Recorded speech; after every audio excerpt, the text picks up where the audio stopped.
So, I'm going to introduce both lightning talk speakers, and they're going to hand off to each other. So, I'm really pleased to introduce our two lightning talks. The first is Professor Dale Kocevski. He's an associate professor of physics and astronomy at Colby College, and he's been a faculty member there since 2014. He earned his doctorate in astrophysics from the University of Hawaii at Manoa, and completed his undergraduate studies at the University of Michigan. He conducted his postdoctoral research at the University of California, Davis in Santa Cruz. His research focuses on the study of black holes and their effect on the growth and evolution of galaxies. Our second lightning speaker, I'm just going to introduce you both because you're just going to tag team. Mohamad Musavi is the Associate Dean for Academics and Research at the College of Engineering at the University of Maine, and he's a professor in the Electrical and Computer Engineering Department. Having previously served as Chair and Associate Dean of the College of Engineering's over 38 years of experience in engineering education and research in areas including smart grid, power systems, intelligent systems, neural networks, and robotics. He's collaborating with over 40 national companies and organizations in research and development. So, Professor Kocevski. All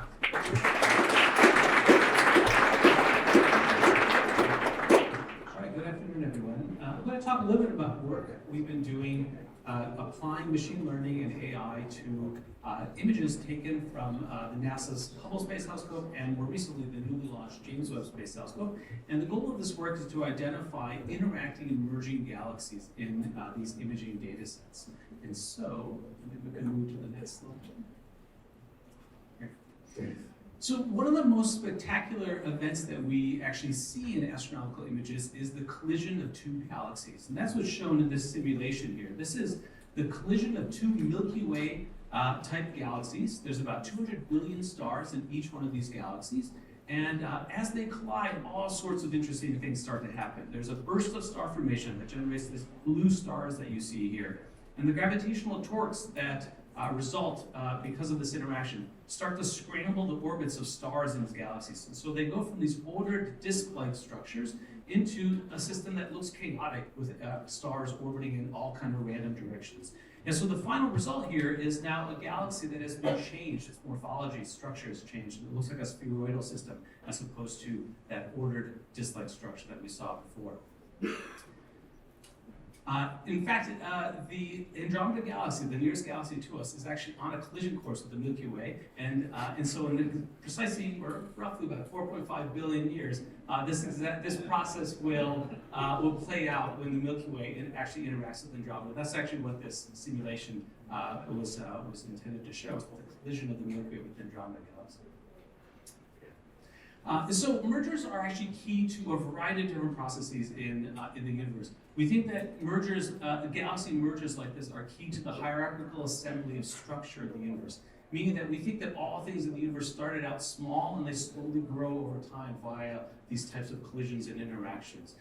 We think that it is these types of interactions that result in the change of the morphology of galaxies over time.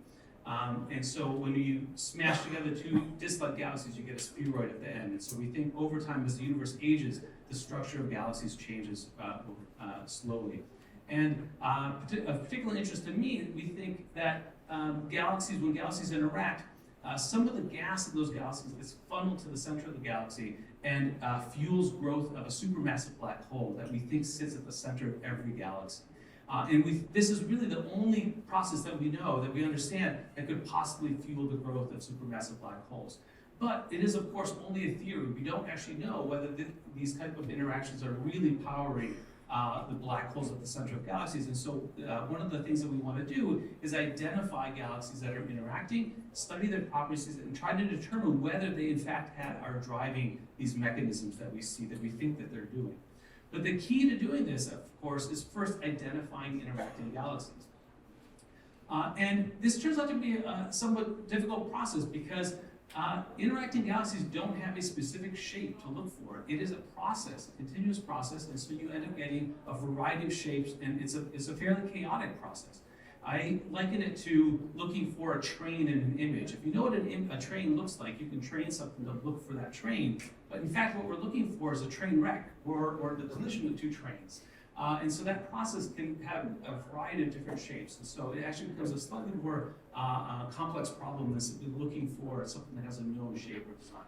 This is a mosaic of nearby interacting galaxies imaged with the Hubble Space Telescope. You can see this wide array of morphologies that they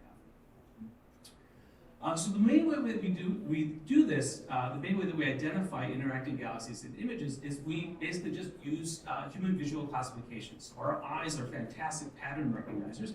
And so we'll sit a student down in front of a simulation like the one I showed you guys earlier, and have them watch that, and then show them a bunch of images and say, which one of these images looks like that interacting galaxy? And hopefully, you guys can see that maybe these galaxies over on the galaxies over on the right look a little bit more disturbed and asymmetric than the galaxies on the left. And so we can basically just use the general appearance to search for these interacting galaxies. Now, this can be highly accurate. This can have a high accuracy if you do this with trained astronomers, but it is time consuming and obviously does not scale very easily because you have to have human eyeballs looking at these images. You can get around this by crowdsourcing this, and so we've done this by putting up our images onto the Galaxy Zoo website, where we have citizen scientists go in and classify images. But again, this is not going to be able to scale to the size of data sets that are going to be coming down the pipeline. And so just want to talk a little bit about the problem of scale. This is an image taken with the James Webb Space Telescope, taken about 6 months ago. And in this image, there are several thousand galaxies that you might want to classify and try to identify if there's mergers. Every little speck in this image, except for these guys that have the diffraction spikes, are basically galaxies. There's only 3 stars, or 4 or 5 stars in this image. The rest of all these things are galaxies. And so you've got several thousand galaxies that you want to classify in this image, but this is actually an exceedingly small portion of the sky. In fact, this fraction of this image would actually just make up a very small fraction of the size of the moon on the sky. And we have detectors now that can image several hundred times the size of the moon on the sky in a single image. And so this is actually the field of view of a 3.2 gigapixel detector that's going to be installed in a federally funded telescope down in Chile later this year. And so you can essentially take an image like this and get an image of several 100,000 galaxies in a single snapshot. And of course, you can then start mosaicing this and expanding this over the sky. In fact, over the next 10 years, telescopes with even larger detectors are coming online to the point where we think we're going to be able to image the entire night sky every 3 to 4 days. And in doing so, we'll be producing a lot of data, about 20 terabytes of data per day will be coming down. But more importantly, we're going to be imaging 7 trillion objects every time we do this. So every 3 to 4 days, you're going to image 7 trillion objects. No matter how many devoted citizen scientists you get, we're not going to be able to get 7 trillion objects. And so we really need machine learning and AI to tackle this. And so the algorithms that we use to search for interacting galaxies are random forest classification and convolutional neural networks. For a random forest analysis, we essentially run our algorithms on quantitative measurements that we make on the images themselves. We're not running it on the images themselves, but we can make measurements on the images, such as how asymmetric is the light distribution of the galaxy, how concentrated is that light. We can measure things like the Gini coefficient. It tells us how distributed, evenly distributed, the light distribution of the galaxy is. And so even though an interacting galaxy doesn't have a specific shape, we can say that the galaxies on the upper panel there look a little bit more asymmetric than the galaxies on the bottom panel. The bottom panel galaxies might be more concentrated. And so we can use distinct differences in these measurements and then train a random forest classifier to look at these different quantitative measurements to try to identify new mergers. And we do this we train these algorithms on human classifications. So we've got on the order of 10,000 human classified morphologies, and we can basically use that as our training set. And But since we're dealing with imaging data sets, the convolutional neural networks are another great tool to use for this. And so here we actually we apply the CNNs directly to the images, and we basically we can train them to look for specific features in images like tidal arms, where stars get stripped out of a galaxy and get flung out, asymmetric morphologies and things like this. And again, we can train this on human classifications. And it turns out both of these methods are pretty good at reproducing what humans see in these images. In fact, the random forest classifier gives us something like an accuracy, precision around 93%. We get a little bit less. The CNNs perform a little bit poorer than the random forest classifiers. But we think that actually might be more due to the limitations of the human classification. The CNN is actually picking up something that the humans are not picking up. And that is because, obviously, the human classified galaxies are not truth. They are basically what we think might be happening. And so instead, we can instead run our classifiers we can train our classifiers not on human classified morphologies, but instead on the simulations themselves. And this is something that we're doing right now. We can basically collide two galaxies together and put cameras all over the place so we can get essentially data sets of what the ground truth actually is. And so we don't actually need humans to classify these images beforehand. We can simply take the results of our simulations and train our CNNs to look for features that come out of our simulations. In this movie, here I'm comparing a simulated merger to real galaxies that Hubble has actually seen. And you can see that essentially if you just move your camera around, you start finding examples of different stages of these interactions in nearby galaxies. And so this is something that we're working on, that I'll be working on next year, is essentially training machine learning algorithms to look for features in our simulated data sets.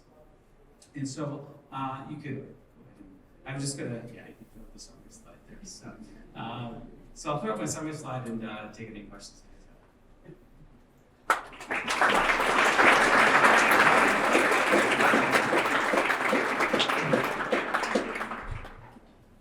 Any quick questions? Well, Using the technology to classify a already invented or discovered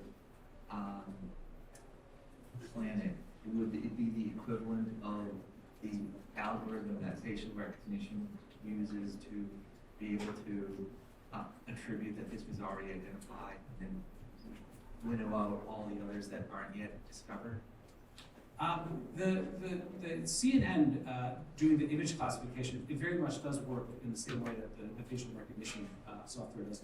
In these cases, we would be applying to new data sets where essentially no one has looked at the objects before. So we kind of know going in that no one's found these things.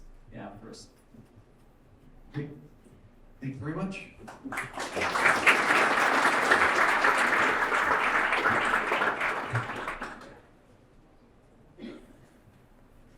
Thank you, Mike, and Blue Institute for giving me the opportunity to present our work to the audience here. I wanted to, we heard a lot about AI today, and I just want to open that black box for you to say it's nothing important, and you can do it. No, honestly, I'm telling you, you can do it. And when you're driving back home, think of where you have data and then get to using it, because that's your advantage. And I wanted to also put my presentation in perspective by showing you the lab about in the late 80s, early 90s, when we started teaching and doing research at the University of Maine. This is the Intelligent Systems Lab. So what are we trying to achieve with AI? Of course, human intelligence, get information from 5 sensory. That's where we gather data. And then we recognize, we group. I'm able to group animals from jet engines, from cars, approximate, interpolate, predict, memorize, recall. These are what human beings are doing and we are capable of doing. And the whole idea behind AI, and more specifically machine learning, is to do the same thing in artificial intelligence. Okay. And so these are the same thing. The only difference is that the processes that are happening in our brain is unknown. We are still, with all advances that we have done, we don't know what this process is. We don't know how our brain processes this information to get the intelligence that we have. While in the AI, we know what that process is. In fact, our processes is nothing but an extension of our mathematical and computational modeling with a tiny, tiny little bit of connection to our biological neural systems. So opening up the black box of AI, we break it down. I told you it's a function, it's a mathematical function. It's not a closed loop function.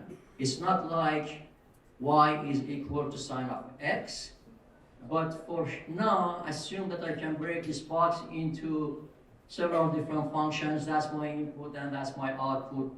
As I go from the input to my knowledge here, I increase the complexity of my knowledge and I reduce the complexity in the data through this function. So our AI knowledge is a function of X. How do I implement that function? This is one way of doing it. I said one way because there are many different ways of doing it. Through putting a bunch of nodes or biological neuron likes in distributed and parallel processing. That is the importance of that. Remember that.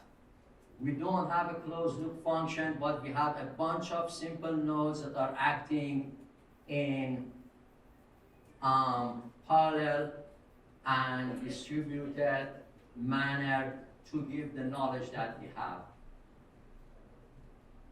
So what is the connection to biological systems? This is a neural system. This is nothing new. This is almost from 80 years ago, this model.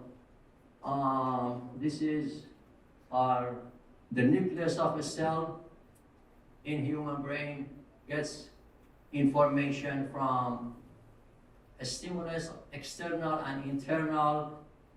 And when it performs some kind of function on this, we call it activation function.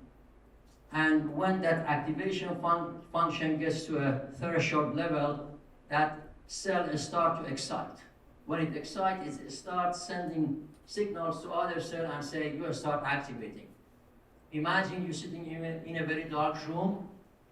You are not able to see anything because your visual senses are not working, are not stimulated. As soon as the tail lights on, you see something, you start to recognize someone here, and as it gets lighter, you see more and more.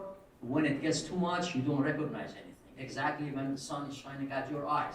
That's exactly what that function is doing. Goes from one level to another level in between. It's either linear or a non-linear function. And that is exactly what a neuron that I showed in the previous slide is doing. Is trying to mimic. Again, this model is not new and it is from 80 years ago. Why did it become so important these days? And I should say in the 80s when we started the work, because the learning process was created at that time. And so if you want to look at a neural network, and I know you have ChatGPT, which is mostly conversational. Our work was mostly industrial, not conversational or NLP. But you basically start by designing this, a network like this. It's done for you, you don't need to worry about it. There are many software, it's created. Google has lots of routine that can give you this. And then you start training by data, you heard a whole lot about data. And then of course, once you're training by data, you verify as engineers. We have to verify what we have done and start applying it. Next, please. So I'm going to go through some of the projects that we have done, and you ask me how engineer got into biology, that is the beauty of neural network. You need to have expertise at the data level, not at the cell level. So this was a project that was supported by NSF and also Jackson Lab. At that time, they were cutting and pasting. We sent it to a neural network. We karyotyped it. We basically recognized, classified the information, and put it together. Next, please. This is a DNA sequencing. We started with a single molecule, gel image. We sent it to a neural network, and this is what we got. Next, please. DNA bases. All the changes that you see in DNA sequencing is done through some of these techniques and others. But we were also able to give confidence level at our decision. Next, please. What can you see in here? Nothing. Okay. And that's the case. This is called digital train elevation data supported by DoD 30 years ago. And we gave it to a neural network. One level of operation, features is starting to show themselves. More knowledge gathered. Next, please. This is what we got. Lakes, watershed areas. When it's rain and when it's flooding, where are we going to see flooding? Show the aerial image, please. And that is the aerial image. Good job, huh? Well, this is the power of AI that you've been hearing today. And my purpose of this presentation, I can talk to you for 10 hours, was to tell you, as I said in the beginning, that when you go back home, see what data you have and how you can apply it. Next, please. This is the pulp and paper processes. We work with many companies in Maine and also outside of Maine. The carpets that is on the floor, the ceiling, is made by Armstrong Board Industry, a continuous process, 24/7. They're starting from raw material, which is very valuable. Could come from Russia, could come from Asia, but it's worked in S.T. Warren Company or Champion International to give you the paper that you want. This is a continuous process. The paper that comes out of your, the quality of that depends a minute or so before based on the raw material that we have and it's going through this process. If we have, because of the variability over there, we're going to have a valuable paper, and therefore you have 200 ingredients we add in here. This is like making a soup, and therefore we have to be able to predict how this quality is, and based on the quality here, adjust here. So that's a control issue, and we have done it by a neural network. Next, please. And these are, the blue is the actual data, the red is the prediction that we have done. Notice that I have removed the actual data, so there is no security issues here. Next. Where are we going? This is, application is exploding these days because of what all this software that you see. And the purpose of Blue Institute is also to do this. The gathering that you see is to encourage you to apply it into more application. At the same time, I would like to see more connection between what we're doing and our brain cells. With all the information that we have, the technology, especially fMRI, we are hopeful that we can understand more as what's going on in our brain, and not necessarily human brain, could be simple species, and connect them to better learning. That is going to be a jump start, and it's going to be a revolution by itself. So we are in the first phase of AI revolution, but the next one are coming based on that discovery. And then also, more work is done in conversational intelligence, and some of the things that you saw in ChatGPT is related to this. And also, I would say Harvard implementation in regard to making these faster and real time. So with that, I'm going to end my presentation, and thank you so much for listening.